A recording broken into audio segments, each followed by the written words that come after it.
दोस्तों, क्या आप जानते हैं कि दुनिया की सबसे बड़ी मकड़ी कौन सी है, या ये कि वो कितनी बड़ी है, और क्या वो किसी इंसान को काटने की सलाहियत रखती है, या क्या इसके काटने पर इंसान की मौत वाक़या हो जाती है। अच्छा, आप इन ओलंपिक रिकॉर्ड्स के बारे में तो जानते ही होंगे, जो कि आज तक कोई भी इंसान नहीं तोड़ पाया। या फिर ये कि स्पेस स्टेशन में जो इंटरनेट की स्पीड आती है वो कितनी है। अगर नहीं जानते तो इस वीडियो को आखिर तक देखिएगा, क्योंकि आज की इस वीडियो में हम आपके लिए लाए हैं ऐसे ही बहुत से दिलचस्प सवालों के जवाब, जो कि आपको हैरानी में मुब्तला कर देंगे। दोस्तों, ये बात देखी गई है कि अक्सर जब कभी हमारे कमरे में कोई मकड़ी दस्तक देती है तो कई लोगों के दिल की धड़कन खौफ की वजह से तेज हो जाती है। मकड़ियों से जुड़े हुए इस डर का इस्तेमाल कई फिल्मों में बहुत से नए और अनोखे कैरेक्टर्स बनाने के लिए भी हुआ है। लेकिन दोस्तों, क्या आप ये जानते हैं कि दुनिया की सबसे बड़ी स्पाइडर लेग्स 1 फुट से भी ज्यादा हो सकती है। जी हाँ दोस्तों, इस मकड़ी का नाम गियार्ड हंट्समैन है, जो कि पूरी पीली डब्बों से भरी एक मेगा स्पाइडर है। और ये स्पाइडर बआसानी किसी भी एशिया के हिस्से में आराम से मिलेगी। हालांकि इसका बड़ा साइज किसी को भी डराने के लिए काफी है, लेकिन आपको ये बात जानकर हैरानी होगी कि ये मकड़ी बिल्कुल भी जहरीली नहीं है। इसके बाइट से किसी भी इंसान को चक्कर या उल्टी जरूर हो सकती है। नंबर 2, दोस्तों, गेम्स, खास तौर पर ओलंपिक गेम्स हम में से बहुत से लोगों की पसंदीदा होती हैं, और इन गेम्स में बनाए गए रिकॉर्ड्स हमेशा ही याद रखे जाते हैं। दोस्तों, आज के इस वीडियो में हम हाजिर हैं ऐसे ही चंद रिकॉर्ड्स लेकर, जो कि 52 साल गुजरने के बाद भी आज तक कोई शख्स नहीं तोड़ सका। इस लिस्ट में सबसे पहले समर ओलंपिक्स में बनाया गया रिकॉर्ड है, जो कि मेक्सिको के शहर में बनाया गया था। 18 अक्टूबर 1968 को बॉब बेमन नामी शख्स ने सबसे लंबी ओलंपिक जंप का रिकॉर्ड कायम किया था। बॉब ने महज 6 सेकंड के वक्फे में 29.6 फुट लंबी जंप लगाई थी। दोस्तों, इस जंप की लंबाई इतनी ही थी जितनी कि 2 कारों को एक ही लाइन में खड़ा करके उनके इख्तिताम पर जंप लगाई गई हो। ओलंपिक की दुनिया में बहुत ही ज्यादा मशहूर एक और नाम माइक पॉवेल है। दोस्तों, माइक ने 29.37 फुट लंबी जंप लगाई थी, और वो आज तक सबसे लंबा जंपर करार पाया है। और ये वो इंसान है जिसका रिकॉर्ड आज तक कोई भी नहीं तोड़ सका। दोस्तों, इस लिस्ट में अगला आने वाला नाम हरिदार चिल्ला का है, जो कि सबसे लंबे नाखून बढ़ाने के लिए मशहूर है। दोस्तों, इसने ये रिकॉर्ड साल 2013 में बनाया था। दोस्तों, आपको ये बात जानकर हैरानी होगी कि इस शख्स ने अपने नाखून तकरीबन 65 साल तक बढ़ाए रखे, और तकरीबन 82 साल की उम्र में इस शख्स के नाखून की लंबाई 30 फुट यानी कि 9 मीटर तक हो गई थी।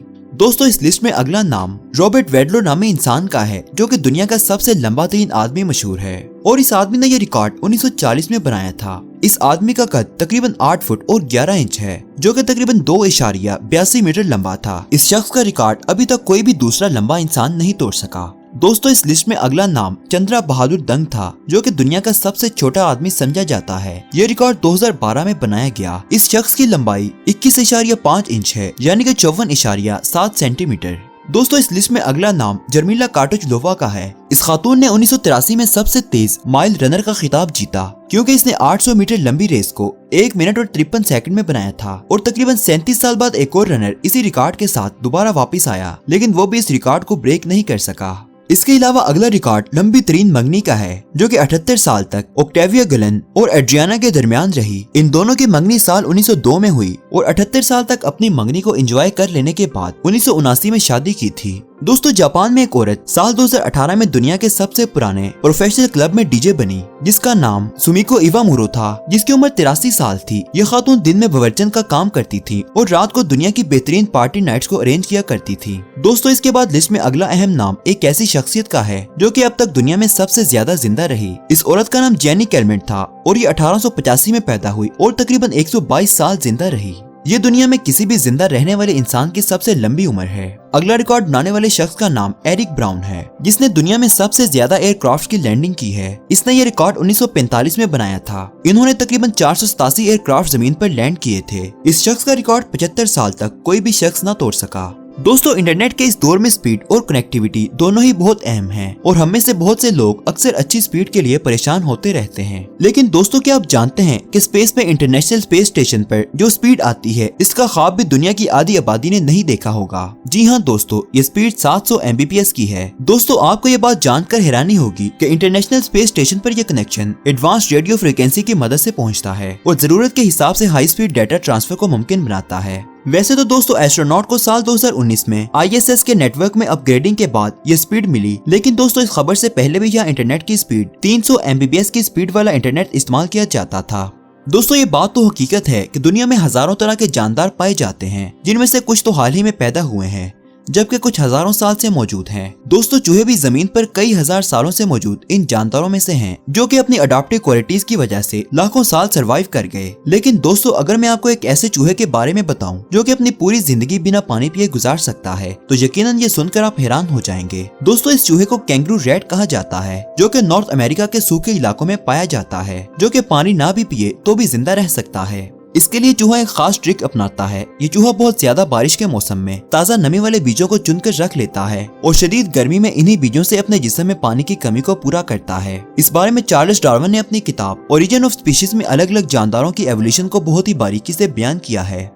दोस्तों क्या आप ये बात जानते हैं कि एस्ट्रोनॉट स्पेस से वापस आने के बाद ठीक से चल क्यों नहीं पाते? अगर नहीं तो चले मैं आपको बताता हूँ। जैसे कि हम सब जानते हैं कि स्पेस में बिल्कुल भी ग्रेविटी मौजूद नहीं है। इसी वजह से एस्ट्रोनॉट एक जगह से दूसरी जगह चलकर नहीं बल्कि हवा में तैर कर जाते हैं। इन सब चीजों की वजह से हमारा जिस्म इस अंदाज में काम नहीं करता जैसे कि जमीन पर करता है, और इसीलिए जब एस्ट्रोनॉट वापस जमीन पर आते हैं तो इन्हें काफी सारे मसाइल का सामना करना पड़ता है। इसीलिए तो दोस्तों स्पेस एस्ट्रोनॉट्स के लिए एक्सरसाइज एक बहुत ही अहम हिस्सा होती है।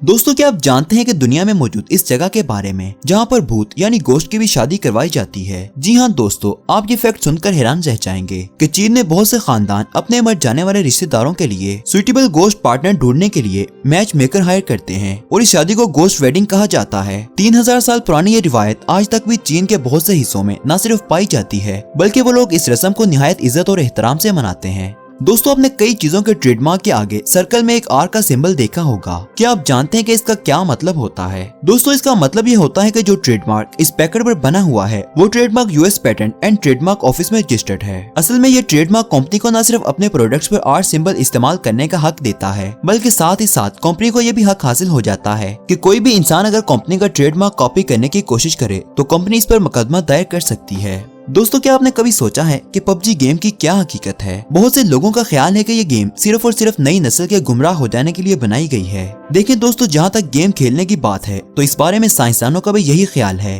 कि ये इंसानी मेमोरी को शार्प करती और इंसान के तज्जिया करने की सलाहियत को बढ़ाने में अहम किरदार अदा करती है। लेकिन पबजी जैसी गेम्स जो कि ऑनलाइन खेली जाती हैं तो इनको कंप्लीट करना ही पड़ता है जब एक बार इनको खेलना शुरू कर दिया जाए। ये गेम एक सीधी सादी एडिक्शन है, यानी कि अगर इस गेम को एक बार खेलना शुरू कर दिया जाए तो इस गेम की लत बहुत आसानी से पड़ सकती है क्योंकि सबकॉन्शियस माइंड पर यह असर करने की सलाहियत रखती है। इसके अलावा ये भी देखा गया है कि जो बच्चे इस गेम को बहुत ज्यादा खेलते हैं वो अमूमी तौर पर वर्चुअल दुनिया यानी कि लैपटॉप, मोबाइल और कंप्यूटर के आदी हो जाते हैं और इनका असल दुनिया से कोई भी राब्ता ताल्लुक नहीं रहता है। ये सब कुछ सोशल पर्सपेक्टिव से बहुत ज्यादा नुकसानदेह है। दोस्तों इसका एक बड़ा अहम नुकसान आंखों में तकलीफ का होना है क्योंकि इन डिवाइसेस से जिनमें ये गेम्स खेली जाती हैं आमतौर पर एक ब्लू लाइट निकलती है जो कि साइंसी तज्जियों के मुताबिक नुकसानदेह होती है। ये इसलिए क्योंकि सूरज की रोशनी में मौजूद ब्लू लाइट को हमारा जिस्म दिन की रोशनी का हिस्सा समझकर कबूल करता है और जिससे सबकॉन्शियस माइंड में ये पैगाम जाता है कि दिमाग को भी जागते रहना है। और जब हम बगैर किसी रूटीन के पूरा दिन और रात एक गेम खेलते हैं तो सबकॉन्शियस माइंड दिन और रात में फर्क नहीं कर पाता, जिसकी वजह से दिमाग की सोचने और समझने की सलाहियत आहिस्ता आहिस्ता खत्म हो जाती है।